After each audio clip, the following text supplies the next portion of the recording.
हमारा मन जो दुष्ट स्वभाव का होता है, यदि कहीं सत्संग भी मिल जाए तो रोज सत्संग में आएंगे, लेकिन करेंगे अपने मन की। मना किया जाता है ऐसे उन लोगों से मत मिलो जो तुम्हारी बुद्धि को भगवदानंद से विचलित कर दे। लेकिन वो उन्हीं से मिलेंगे जिनसे भगवदानंद विचलित कर दिया जाए। वो वही सोचेंगे जिससे प्रभु से विलग हो जाए। कैसी भगवान की दुरंत माया है। गुरुजन चिल्लाते रहते हैं तो उनको लगता है कि इनको कोई राधे राधे भक्तों, श्री परम पूज्य श्री प्रेमानंद जी महाराज जी के दिव्य वचन व सत्संग को सुनने के लिए हमारे चैनल को सब्सक्राइब करें और कमेंट में राधे राधे जरूर लिखें। और इस सत्संग को बीच में छोड़कर इस सत्संग का अपमान न करें। जो गुरुदेव भगवान के वाणी व मुख से निकलता है वो हम आप तक पहुंचाने का प्रयास करते हैं। दोस्तों, इन्हीं दिव्य वाणी को सुनने के लिए हमारे चैनल को अभी तुरंत सब्सक्राइब करिए और कमेंट में राधे राधे जरूर लिखिए। राधे राधे। अर्थ मेरे से नहीं, एक ही स्वार्थ है, तुम भगवत प्राप्त हो जाओ। तुम स्वयं में इतने समर्थ हो जाओ कि तुम्हें काम क्रोध लोभ मोह परास्त न कर पावे। तुम इस चमड़ी से मुक्त हो जाओ, इस चमड़ी के प्यार से मुक्त हो जाओ और प्रियालाल के उस अद्भुत प्रेम रस में डूब जाओ, जहां रूप छटा अद्भुत निरखी, थकित भये मुख नयन। प्रियालाल की रूप छटा, ये बड़े बड़े योगी जन चाहते रहते हैं, शनकादि शिवादि। देखो अपने लोगों को तो संसारिक लुभायमान वस्तु व्यक्ति स्थान, अगर कहीं इस प्रकृति के स्वामी जिन्होंने रचा है, कितनी सुंदर प्रकृति, अभी तो आपने देखा ही नहीं सुंदरता प्रकृति की। ये तो मृत्यु लोक है, इसी में ऐसी घाटियां, ऐसे ऐसे सुंदर झरने, ऐसे जहां व्यक्ति नहीं पहुंच सकता। आदि भूमि में निवास है, आदि भूमि तो देव भूमि है जहां सिद्ध और देवता जाते हैं। इसके बाद देवलोक है, ऐसी ऐसी अप्सराएं कि सीधे एक अप्सरा उतरे तो मूर्छित हो जाओ देख के, केवल इतनी हिम्मत नहीं कि उनके रूप को देख सको। ऐसे ऐसे गंधर्व की आलाप कर दे तो तुम्हारे प्राण निकल जाए। देवलोक भूलोक रसातल सुनि कवि कुल मत डरिए, सहज माधुरी अंग अंग की कह कासो पट तरिए। ऐसी प्रिया जो जिनकी मुस्कुरान में अखिल कोटि ब्रह्मांड नायक बिके हुए हैं, उनकी उपासना का अवसर मिला और तुम घूम रहे हो संसार के मनोरंजन में।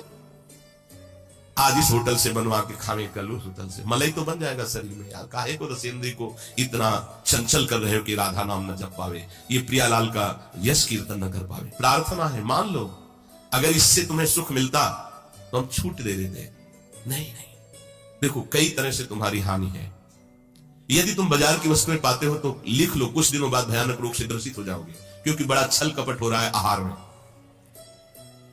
ऐसी अशुद्ध चीजें आपको खवाई जाती है जो आपके लीवर किडनी दिल आदि के लिए बहुत हानिकारक है। आपको तत्काल गर्मा गर्म बहुत अच्छा लगता है, लेकिन परिणाम में बड़े स्वास्थ्य के लिए नाशकारी है।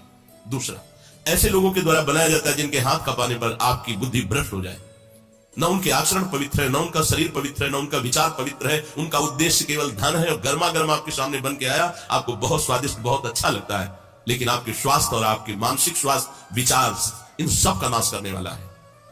अपने हाथ से आप रोटी बना के या घर में बना के दाल उबाल करके बस इतने को भोग लगा के पाओगे। आप संयम से रहोगे, आपका जीवन स्वस्थ रहेगा। आप समझ लीजिए, जो देवताओं के भोग लगाने वाले, भगवान का अभिषेक करने वाले पदार्थ हैं, उनमें जो आप दूषित पदार्थ मिलाकर बेच रहे, तुम्हारी वो दुर्गति होगी। तुम्हारे आगे तुम्हें दिखाई देगा उसका परिणाम पक्का। और वो नीच स्वभाव वाले क्या जाने कि हम क्या कर रहे हैं, हम अपने समाज के साथ क्या धोखा कर रहे हैं, हम उन बच्चों के साथ क्या धोखा कर रहे हैं जिनको कोई ज्ञान नहीं है। जब लोग ऐसे पदार्थ खाएंगे उनकी बुद्धि भ्रष्ट होगी, सबका पाप उनको भोगना पड़ेगा। हम अगर एक गाय पालें, सम्मान से उसकी सेवा करें, उसके गोबर के उपले होते हैं, उसके गोबर के लीपने, जहां गोबर लीपा जाता है लक्ष्मी का निवास माना, परम पवित्र माना जाता है। गाय का दूध हम कह रहे हैं आधा किलो ही है, उसी से काम चला लो। बाजार का 5 लीटर लोगे, तुम्हारे नुकसानदायक है। कुछ समझ नहीं रहा। हम प्रेम प्राप्त करने चले हैं, हमारा शरीर ही स्वस्थ नहीं रहेगा, हमारी बुद्धि स्वस्थ नहीं रहेगी। देखो बहुत ही विचित्र दशा आ रही है कलयुग की, बहुत विचित्र दशा। सतमार्ग अध्यात्म धर्म मार्ग बड़ा दूरी होता चला जा रहा है। जब वो तब लगता है क्या होगा आगे, क्या होगा। हमारी समाज बहती चली जा रही, केवल केवल वासनाओं का पोषण। वो बात आ ही नहीं रही कि हम तृणादपि सुनी चेन, क्या सिद्धांत है, क्या महात्माओं का मार्ग रहा है, क्या महापुरुषों की शैली रही। बड़ा सोचनीय विषय चला आ रहा है। जितनी नौटंकी कर सके, जितनी गजब की, कोई रोकने वाला नहीं है। पहले ऐसा नहीं था। आचार्यजन विराजमान होते थे, ये धर्म राजा है, अगर कहीं भी तो हस्तक्षेप करके उसके धर्म का सुधार करने के लिए। लेकिन एक दो हो तो बोले ना, समाज ही बिगड़ती चली। ऊपर लाल नीचे पैंट है, जैसे वो कभी पधारते हैं तो ऊपर से देखने से लगता है कि भाई लाओ जब नीचे देखा तो पैजमिया और पैंट है, तो भाई किस संप्रदाय के हो? तो किसी के नहीं। तो लाल कैसे ओढ़ लिया? तो मन आ गया, मन में चल रहा है, मन आ गया। मन मानी भेष, मन मानी आचरण, मन मानी भोजन, मन कोई तस्वा शास्त्रम प्रमाणम, तुम ऐसा आचरण क्यों कर रहे हो? कहां शास्त्र में लिखा हुआ है? कोई उत्तर नहीं, कोई पूछने वाला नहीं। बोर्ड लग रहे हैं, संसार वाह वाह वाह, वो अज्ञानी जनों के द्वारा दिया हुआ सम्मान नरक ले जाएगा।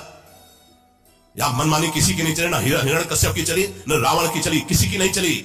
साधक साधु वही है। तस्मात् शास्त्रम प्रमाणम ते कार्य कार्य व्यवस्थित, तुम्हारी हर चेष्टा शास्त्र में लिखी हुई है, प्रमाणित होनी चाहिए, मनमानी आचरण नहीं। आज मनमानी आचरण की पूजा हो रही है, आज मनमानी आचरण का गान हो रहा है, कैसे सत्मार्ग मिलेगा? उपासक मनमानी, शनिवार को दूसरा कपड़ा, सोमवार को दूसरा कपड़ा, मंगलवार को दूसरा कपड़ा, हर एक बाल कंघी से आप देख लीजिए, हर एक कैंची से सेटिंग देखिए, कौन से मार्ग के पति को क्या चल रहा है दिमाग में? इसलिए होश में, कलयुग है। भगवत प्राप्ति का जो मार्ग है बड़ा कठिन मार्ग है। अगर आप सही ढंग से चलोगे तो कुछ दिनों बाद बहुत सरल हो जाएगा। जब तक ममता नहीं घसीट पा रहे तब तक की वो बात है। आज हमारा समाज कोई किसी को टोकने वाला नहीं, बगल में कोई किसी को मारा बोलने वाला नहीं, क्यों भैया हमको अपने से मतलब, तुमको अपने से मतलब। इतना स्वार्थी समाज होता चला जा रहा है।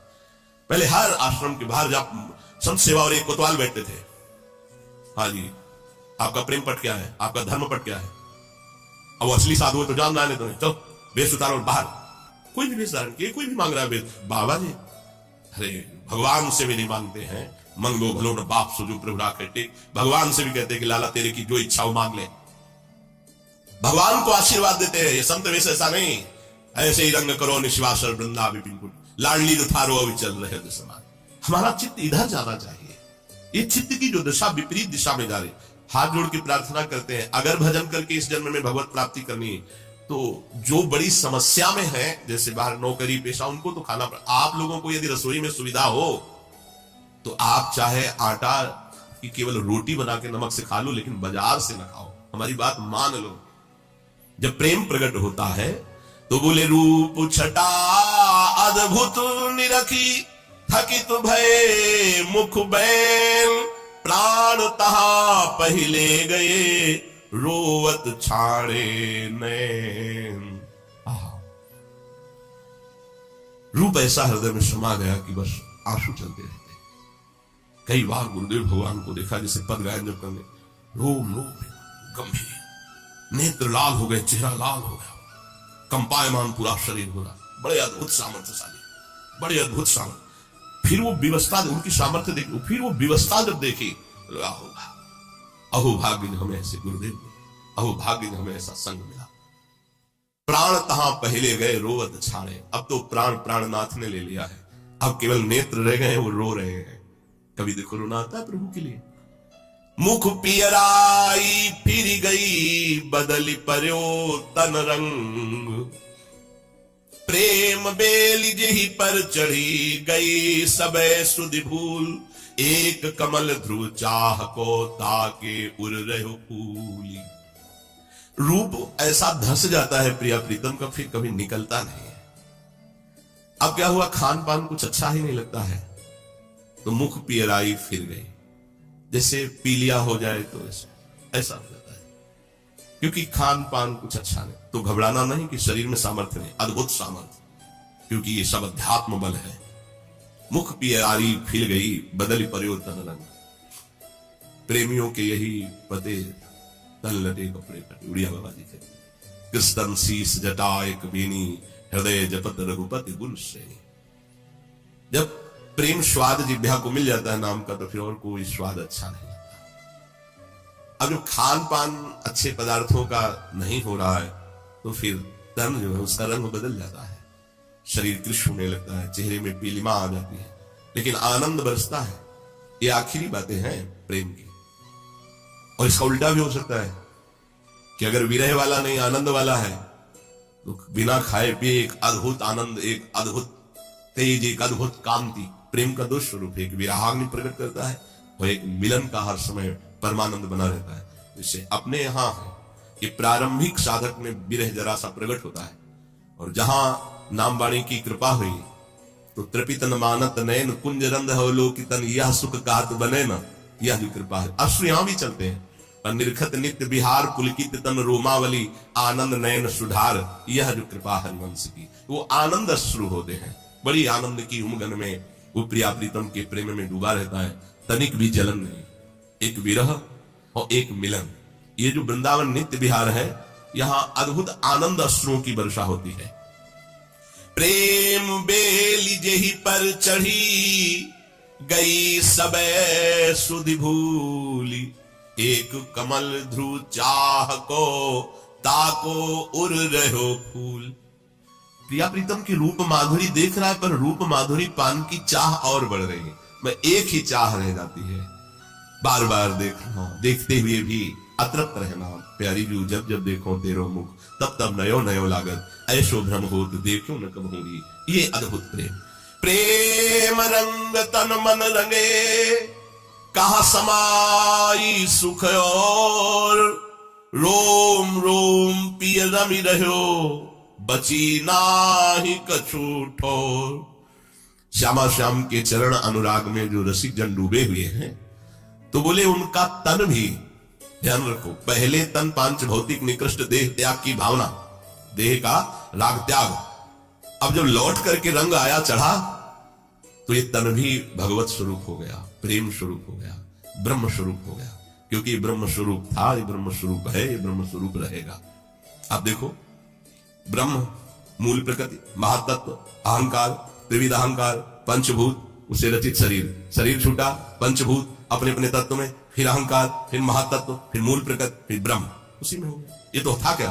ब्रह्म ही तो था, परिवर्तन हुआ, अपने स्वरूप में आ गया, इसीलिए सर्वम खलमिदम ब्रह्म। अब उनका तन भी प्रेम रंग में है, इसीलिए कहा गया कि जैसे भगवत प्रेमी महात्माओं के हाथ से चरणामृत या ऐसे कुछ प्रसाद, कुछ मथुरा दास जी के जैसे संत महात्माओं के समीप जाए तो आसपास कहीं उनकी चरण रज लगा ले, अगर चरणामृत मिल जाए, कहीं उनका छुआ हुआ प्रसाद कुछ मिल जाए, तो बड़ी दैन्यता पूर्वक, तो उनके स्पर्श से प्रेम की प्राप्ति होती है, पक्का। बड़ी महिमा होती जब ऐसे महापुरुष की। महापुरुषों का शरीर भी भगवत स्वरूप हो जाता है, उनके वस्त्र प्रसादी, उनकी चरण रज, उनका उच्छिष्टामृत, उनके हाथ के द्वारा स्पर्श किया हुआ प्रसाद, जैसे चंदन आदि खोल करके फिर ऐसे देते। अहो भाग्य, सच्ची भाग्य मिटाने के लिए सबसे बड़ी सामर्थ्य इन भगवत प्रेमी महापुरुषों में। जंगहे लोहे को पारस सोना बना देता, लेकिन भगवत प्रेमी महात्मा बना देते हैं, यद किंचित अपने में और उसमें कमी नहीं रहने देते। आप सरिस चाहे सबकी ना। प्रेम रंग तन मन रंगे, कहा समाई सुख और, रोम रोम पी रमि रहो, बची ना ही कौठो, रोम रोम प्रिय। ये केवल अलंकारिक बात नहीं है। जिस समय विठल दास जी से द्वारिकापुरी के द्वारिकाधीश के दर्शन ना करने की बात पूछी गई, कुछ जलने वाले लोग होते हैं, महाभागवतों से अपने आप जलते रहते हैं, निंदा करते रहते हैं, तो ऐसे ही थे महान सूबेदार के पद पर विराजमान विठल दास जी हर समय श्यामा श्याम की उपासना में। तो राजा के आराध्य देव द्वारिकाधीश थे, वहां दर्शन करने गए, तो कई दिन रहे, कई दिन दर्शन किए, लेकिन एक दिन भी दर्शन करने नहीं गए विठल दास जी। उनके अनुयायियों ने जो द्वेष करते थे, उनका महाराज आपने एक बात पकड़ी, क्या ये विठल दास जी आपके इष्ट द्वारिकाधीश के दर्शन करने ही नहीं गए, आप इनको महाभागवत मानते हैं? तो हाँ, ये बात तो साथ तो गए नहीं, बुलाओ सभा में बुलाया और कहा आप द्वारिकाधीश के दर्शन करने क्यों नहीं गए? उनका श्रीमान मुझे आवश्यकता नहीं है। ऐसी कैसी बात कर दी, ऐसी कैसे बात कर दी, तुम्हें भागवत हो, तुम भक्त हो और भगवान के दर्शन, बोले अक्षरशः बात सत्य मानिए, मुझे आवश्यकता नहीं है। तो बोले आप श्री कृष्ण की उपासना नहीं करते क्या? करते हैं। तो ये श्री कृष्ण नहीं क्या है? पर माननीय, आप मेरे हृदय की बात समझने की चेष्टा करें। राजा से कहा, मैं वृंदावन रस का उपासक हूं, मेरे श्यामा श्याम उपास्य देव हैं, इनके सिवा मेरे नेत्र किसी को देखना नहीं चाहेंगे। जहां हमारी गौरांगी प्रियाजू नहीं विराजमान, दुविज मुरली मनोहर वृंदावन नवनिर्मित निकुंज नहीं, वहां हमारे नेत्र देखना नहीं चाहेंगे। और रोम रोम में हमारे प्रिया प्रीतम विराजमान है, वृंदावन विराजमान है, मुझे और कुछ देखने की आवश्यकता ही नहीं। एकदम अपने भगवत आवेश में बोले। उन्होंने ऊपर का अचला पकड़ा गुस्सा से, उनको लगा ये द्वारिकाधीश की अवहेलना कर रहे हैं।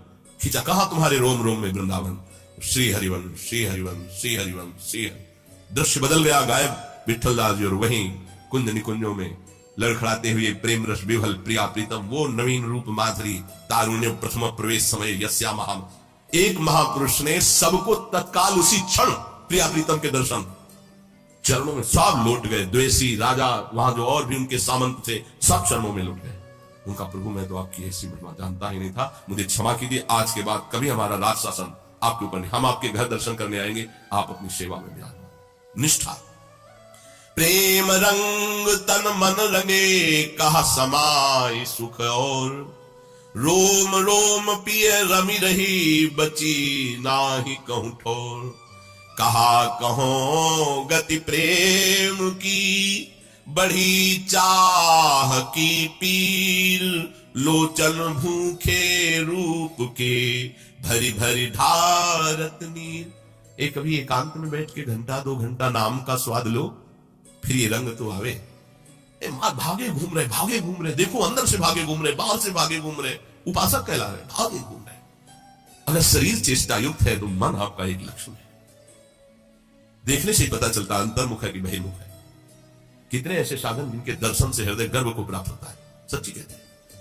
कितने ऐसे साधक है राधा केली कुंज में जिनके दर्शन से हृदय में गर्व प्रकट होता है, बड़ी कृपा है उनके ऊपर। आंख उठा के रात दिन प्यारी जो में एकदम लगे हुए, किसी से कोई मतलब नहीं, कोई चाह नहीं। हमको चिंता करके देखना होता है कि इनके वस्त्र है कि नहीं, ये पहनो यार, जबरदस्ती नहीं चल रहा है का, नहीं चलने पहनो, ये हमारी प्रसादी पहन, जबरदस्ती उनको प्यार दुलार करके, कोई मतलब नहीं, किसी से मतलब नहीं, वो ऑटो पैर लगे हुए हैं। हमें लगता है कि जीवन की सार्थकता श्री जी ने उनको दे दी। केवल श्री जी से मतलब, कोई वार्ता नहीं, आज तक कोई वार्ता नहीं। हमसे मिलना है, हमसे कोई प्रश्न करना है, हमसे कोई कोई मतलब नहीं। तब हमारा मतलब केवल वही रह गए, अंदर की बात समझना, वहां से बैठ के पूछवाना, देखना, समझना क्या व्यवस्था है, कहीं उसको कोई कष्ट तो नहीं, कहीं कोई मानसिक विपत्ति तो ना आ जाए। क्यों? जैसे वो श्री जी को लाड लड़ा रहे, ऐसे हमारा हृदय उनको लाड लड़ा रहा है। हरि गुरु तुम्हारा दुलार करने लगे यार, इससे बढ़कर सौभाग्य। जब ये कि आप अपनी व्यवस्था में लगे हो तो फिर हमारी चिंता खत्म हो जाती है। तो अपने आप को प्रभु के चरणों में देखो। लोचन भूखे रूप के, भरी भरी ढारत रहे। कई उपासक ऐसे हैं जो उनके नजदीक ऐसे बैठते हैं ना, तो उनके शरीर से परम सात्विक भाव की लहरें आती हैं। बहुत बढ़िया अवसर मिला, कह रहे हम, कैसे वो शब्द नहीं बता पा रहे, बहुत बढ़िया अवसर मिला। नाव बहुत मजबूत है, खवैया बहुत चतुर है, आज तक किसी को डूबने नहीं दिया। इस नाव में जो बैठ गया, आप नाव में बैठकर उछल कूद बंद कर दो, बस इतनी प्रार्थना है। श्री हरिवंश प्रताप नाम नौका निज खेवक, भव सागर सुख तरत निकट हरिवंश से। सब चतुराई छोड़ दो, इंद्रियों की मांगों को अपनी मांग मत मानो, दूसरे के द्वारा दिए गए व्यवहार बर्ताव को चुपचाप सह लो, उत्तर भी मत दो और आगे बढ़ो। देखो प्रियालाल कितना प्रेम भरा इंतजार आपका कर रहे हैं। ये एक बार की नहीं, सैकड़ों बार की बात बताते हैं उपासकों की। हमारे प्रियालाल कदम कदम पर खड़े आपको प्यार करने के लिए ललचा रहे हैं, क्योंकि आपको घसीटा है। आप उधर देखो, इधर उधर मत देखो। ये ज्यादा खान पान की चटोरेपन को छोड़ो, ज्यादा शरीर सुख को छोड़ो, ये नष्ट हो जाएगा शरीर, आज नहीं तो कल। एक बार श्री जी से मिल लो, एक बार भगवत प्राप्ति कर लो, बहुत बढ़िया अवसर है। इतना विचित्र माया है कि मानव जीवन और साधना, कठिन से कठिन साधना करके केवल सम्मान चाहा जाता है। ये बहुत बड़ी भूल हो रही है। बड़ी कठिन साधना हो रही है, लेकिन वो पोस्टर में लिखी हुई है। हजारों लोगों को केवल वो प्रदर्शन का विषय बनाया जा रहा है। साधना होती है छुपा के, साध्य के लिए। जब साधन करते करते साध्य वस्तु की अनुभूति हो जाती है, तो एक आप साध्य करता है, संपूर्ण विश्व में उसकी कीर्ति का विस्तार कर देता है। वहां पोस्टर लगाने की जरूरत नहीं होती, हृदय में घुस जाती है बात और जबरदस्ती उसका परिवर्तन कर देती है और अपने आप जय हो हृदय से निकलने लगता है। ये पहले वो प्राप्त करो, खूब नाम जप करो, भगवद आश्रित रहो, भोजन संभाल के। कुछ रंग नहीं चढ़ेगा प्रवचन का, सत्संग का, यदि आपका आहार ठीक नहीं हुआ, कुछ समझ में नहीं आता। भीष्म पितामह जी जब सरसैया पे 6 महीना पड़े और अंतिम समय था, तो भगवान श्री कृष्णचंद्र जी युधिष्ठिर जी को लेकर गए और बोले, ज्ञान का सूर्य अस्त होने जा रहा है, ले लो लाभ युधिष्ठिर, भीष्म रूपी ज्ञान का सूर्य। महाभागवत, बहुत भगवान को प्यार करने वाले महापुरुष गंगापुत्र भीष्म। भगवान नजदीक गए और कहा, पितामह कुछ प्रश्न है युधिष्ठिर के, इनको समाधान कर दीजिए। तो उन्होंने कहा, गोविंद आपको पता है मैं कितना कष्ट पा रहा हूं, बाणों की सैया पर 6 महीने हो गए, भीषण कोई अंग ऐसा नहीं जिसमें पीड़ा न दे रही हो। आप कहते हो प्रश्न का उत्तर दे दो। भगवान ने स्पर्श किया, पीड़ा समाप्त। अब उत्तर दे दो। तो बोले, आप जगत गुरु के सामने मैं उत्तर देने वाला कौन होता हूं? बोले, मैं ही तुम्हारी जिह्वा पे बैठकर उत्तर दूंगा, केवल तुम बोलो। तो जब बोलने लगे तो द्रौपदी जी रोक दी, रुको, ये ज्ञान कहां गया था जब सभा में मुझे निर्वस्त्र किया जा रहा था? आज बड़ा धर्म निरूपण आप कर रहे हो, उस समय में चीख चीख के पूछती थी कि आप धर्म है कि मुझे एक अबला को रजस्वला स्थिति में सभा में घसीट के लाया जा रहा है, मुझे निर्वस्त्र किया जा रहा है। आप जैसे धर्मात्मा मौन व्रत धारण कर रहे, वो कौन सा धर्म था? उस समय कहां गई थी तुम्हारी बुद्धि? तो उन्होंने जो कहा वो महाभागवत सिद्ध है। वसु के अवतार है, जो देवताओं के पूजनीय है, वसु के अवतार है, महाभागवत है। उन्होंने कहा पापी दुर्योधन का अन्न खाने से मेरी बुद्धि भ्रष्ट हो गई। जो अवतार है, हम आप कर्म बंधन से आए हुए हैं, अगर हम गलत भोजन पाएंगे तो बुद्धि भ्रष्ट हो जाएगी। राधा राधा राधा कलिकाल इतना बढ़ता चला जा रहा है कि आहार अशुद्धि, व्यवहार अशुद्धि, विचार अशुद्धि, तो हमारे पास रह क्या गया? साधना किस बात की रह गई? हाथ जोड़ के प्रार्थना है, ये जीवन भगवत प्राप्ति मिलेगा। हम आपके दुश्मन नहीं कि आपको हम डांटते रहते हैं, आपको रोकते रहते हैं। देखो, अगर हमें ये लगे कि ये खवाने से आपको भगवत प्राप्ति हो जाएगी तो पक्का हमें चाहे भीख मांगनी पड़े, हम मांग के आपको खवा दें। लेकिन जब लगता है खाने से तुम्हारी भगवत प्राप्ति रुक जाएगी, तो फिर हम इसीलिए कटु वचन बोलते रहते हैं। हमको ऐसा नहीं है कि बच्चे खेले ना, लेकिन देखो, तुम जितना रजोगुण खेलों में उतरते जाओगे उतने भगवत प्राप्ति से विमुख होते जाओगे। आज माना कि तुम्हारे सानिध्य में माँ है, परिवार है, कल क्या होगा? कल तुम बच्चों अकेले हो गए, तुम्हारा मन तुम्हें परास्त करेगा। अगर आज तुम बलवान हो जाते हो तो कल तुम निकल जाओगे, नहीं कल तुम फंस जाओगे पक्का। ये बहुत फिसलन का मार्ग है, बहुत फिसलन का। ऐसे फिसला की ऐसी जगह चला गया कि जिंदगी में वृंदावन और प्रिया प्रीतम नहीं मिलेंगे। ऐसे ऐसे केस देखने को आते हैं। इसलिए हम आपसे प्रार्थना करते हैं, बहुत सात्विक आहार में उपवास कर लो। जहां कहीं पवित्र आहार मिले तो भले पैसे, मान लो गृहस्थ है, आप बाहर से आए हो, किसी ब्रजवासी को 100-200 रुपया दे दो, कहते 4 रोटी, वो बड़े आनंद से आपको पवा देंगे। बड़े प्रेमी ब्रजवासी ऐसे ही पवा देते हैं।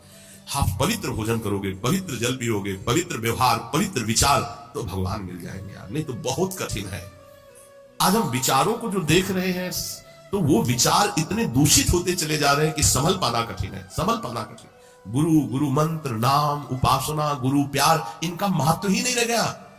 कोई बिरले इसका महत्व समझ रहे। जिस महत्व के लिए सब कुछ समर्पण कर दिया जाता है, वहां महत्व नहीं रह गया, और जहां महत्व नहीं रखना चाहिए वहां सब कुछ समर्पण करने का महत्व, उल्टी बुद्धि आ रही है।